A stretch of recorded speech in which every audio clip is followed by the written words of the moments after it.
Quelques statistiques tout d'abord. 7349, c'est le nombre d'habitants que compte l'entité de Amois, répartis sur une superficie de 76,42 km². Cela représente 96 habitants au kilomètre carré. 7, c'est le nombre de villages que compte Amois, commune du Condro, bien évidemment Amois, mais également Natois, Amptines, Chaltin, Sie, Moyville et Haché. Innombrables sont les châteaux et les grandes censes que l'on retrouve sur le territoire de Amois.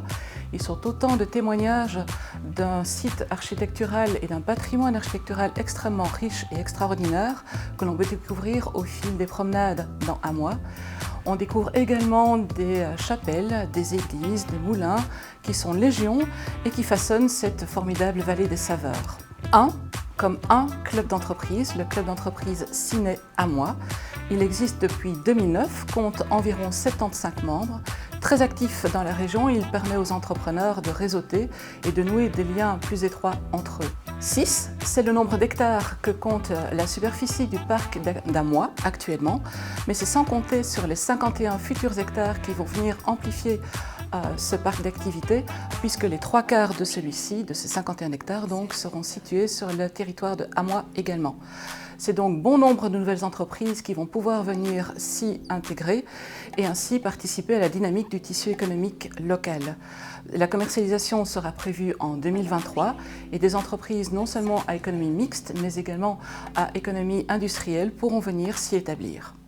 5, c'est le nombre d'entreprises sur lesquelles je vous propose de mettre un petit coup de projecteur avec tout d'abord Sigoji, qui est une entreprise artisanale de chocolaterie de luxe. Elle dispose de ses propres plantations de cacao au Cameroun. Elle a reçu le prix du meilleur artisan de Belgique en 2017, mais elle était également élue meilleure chocolatière de Wallonie en 2018, ainsi qu'elle a reçu également l'Alphar en 2018. Warzé SA, active dans la fabrication de matériel agricole et de génie civil.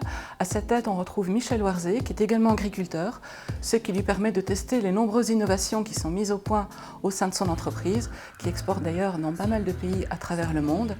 Michel Warzé et Warzé SA, c'est également la participation et une contribution importante au futur business model de la ferme de demain, qui sera plus autonome et plus indépendante. Il s'est appuyé sur le BEP pour l'aider à réduire ses coûts en matière énergétique. Baie-Vitrée est active dans la pose de châssis et de portes de garage. Elle a rejoint la société et plus particulièrement le groupe Chimsco il y a peu et son siège est situé à Amptines. Warzé Construction SPRL, cette société travaille dans le domaine de la construction générale, mais également des structures métalliques et son siège est situé à Amois.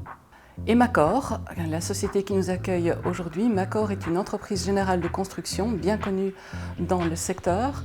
Elle vient d'agrandir ses locaux assez récemment et elle a fait appel à l'aide et au soutien du BEP de manière à l'aider pour mieux trier encore ses déchets, non seulement les flux de déchets sur chantier, mais également au sein de son entreprise.